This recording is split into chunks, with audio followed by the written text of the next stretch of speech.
Good evening, everyone. It's so great to spend time with you guys once more on a Friday night and be able to squeeze in one last sermon. I can't believe that Peyton and I are already leaving. Time has really flown by. It only feels like a few short weeks ago that 2017 started.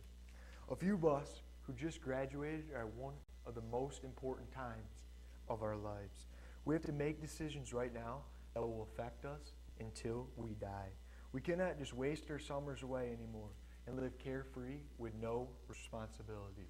Those days are over. Now we have to do some adulting, as they say. I know it's going to hit me hard when I go down to school and wake up and I realize I have to buy my own groceries and do my own laundry. But even bigger than those everyday chores, each of us are going to have to make up our minds on the most important decision we will ever have to face. Are we going to remain faithful? We will not have our moms and dads there to wake us up on Sunday mornings to go to worship. On Wednesday nights, for each one of us, it has always been a night of fellowship and of studying God's Word. But when no one is around to see what we are doing, where will we be? As many say, we are at the crossroads in our lives. The stats do not lie. It is proven that 70% of young adults who attended church for at least 1 year in their high school career leave their religion. This dropout, if you will, hits the hardest from the 17 to 19-year-olds. Clearly something is happening in this age range. Some of these kids are going out into the world and getting a little freedom and going off the spiritual deep end. The study also found that 80% of these students that leave their religion say they did not plan to during high school. This is not something they always knew they were going to do, maybe something they wanted to do. But as we all know, this world today is a cruel place. So tonight I just want to focus on one way we can ensure our faithfulness to the Lord in this next chapter of our lives. This one way I want to hit on today is perseverance. Webster's Dictionary has a great definition of perseverance. It states that it is a steadfastness in doing something despite difficulty or delay in achieving success. Perseverance has been taught to us by our parents since we were little children. We've always been told to stick to something and to give it our all. Once you really think about it, our Christianity is the same way. Could everyone please turn to Galatians chapter 6 and verse 9.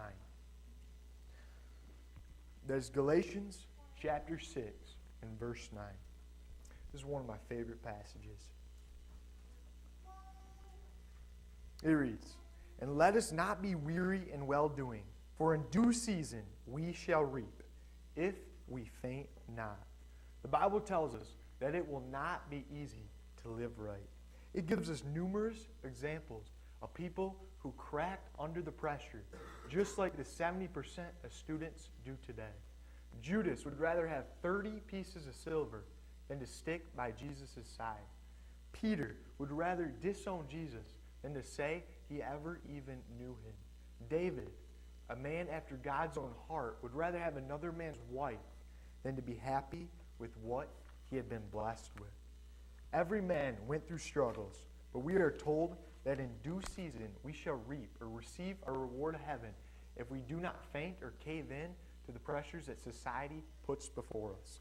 James 1:12 reads, "Blessed is the man that endureth temptation, for when he is tried, he shall receive the crown of life, which the Lord hath promised to them that love him." I know for myself personally, I will not be affected by some of the temptations that are out there in secular schools because I'm going to Memphis.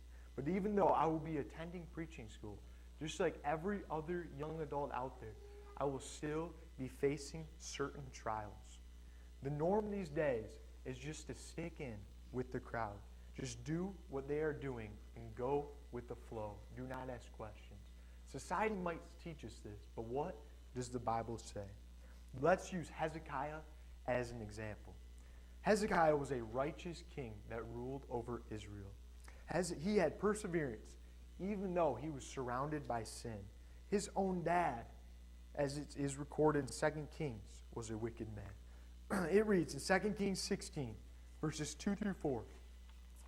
20 years old was Azaz, when he began to reign, and reigned 16 years in Jerusalem, and did not that which was right in the sight of the Lord his God, like David his father.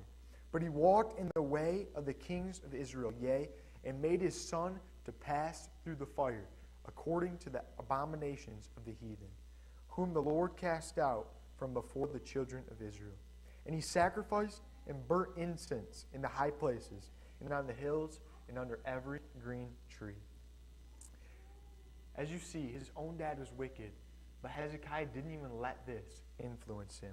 He was only 25 when he began to rule as king, just a few years older than us students and graduates, but still ruled Israel and followed the Lord's commands. He persevered through all the struggles that Israel brought before him and remained faithful. As he went through, we also are about to enter some of the hardest times of our lives. But we need to each ask ourselves who we are going to please, God or man. Hezekiah knew who he was going to please. Galatians 1:10 reads, "For do I now persuade men or God? Or do I seek to please men? For if it yet pleased men, I should not be the servant of Christ." I recently read a little illustration, a little short story that I thought was pretty neat.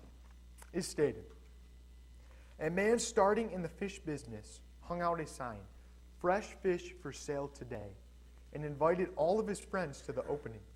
They all congratulated him on his enterprise, but one suggested that his sign might be improved. He said, 'Why the today? Of course it's today, not yesterday or tomorrow.' So the fisherman removed the word today. Another said, 'Why the for sale? Everyone knows that.' And off came the words. Another complained, 'Why the word fresh? Your integrity guarantees every fish to be fresh.' Finally, the only word that remained was fish. But a man passing by said, 'Why the sign? I can smell your fish from 2 blocks away.' The person that tries to satisfy everybody ends up pleasing no one. Put your sign up and stand by it." What an amazing example and experience we get as recent graduates to hold our signs up. Ephesians 6:11 tells us, "Put on the whole armor of God, that ye may be able to stand against the wiles of the devil." The devil will be trying to get at us at any way possible.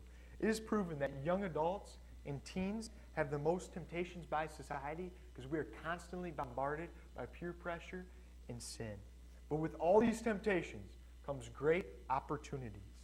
We are truly going in to the best years of our lives. How great would it be to one day look back at our lives and see that you remained faithful through everything and you were stronger than the devil. My dream is to be able to sit down one day and tell my kids everything I went through as a young adult and tell them it will get hard, but I remain strong in the church, and so can you. Another one of my favorite passages is Luke 21:19. It reads, "By your endurance, you will gain your lives."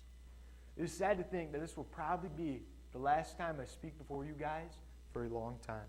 I just want to thank you guys for really putting up with me for these last couple months. You guys just really don't know how thankful I am to have all these opportunities to stand before you and practice preaching and preparing sermons. Ever since I moved in this area a little over 2 years ago, you guys have been really supportive and encouraging through all the tough and through all the good times. I have so many memories here, and it's been a true joy to really get to know each one of you. From all the meals we've had together, and there's been a lot of meals, to all the work days and birthday celebrations, all those little things will truly never be forgotten. I really am going to miss the Portage area. So I just want to leave you guys all with a verse today, but mainly I want to speak to the students and to the recent graduates. The Bible tells us in 1 Corinthians 15:1, "Now, brothers and sisters, I want to remind you of the gospel I preached to you, which you received and on which you have taken your stand." I want to remind you of the gospel I preached to you, which you received and on which you have taken your stand.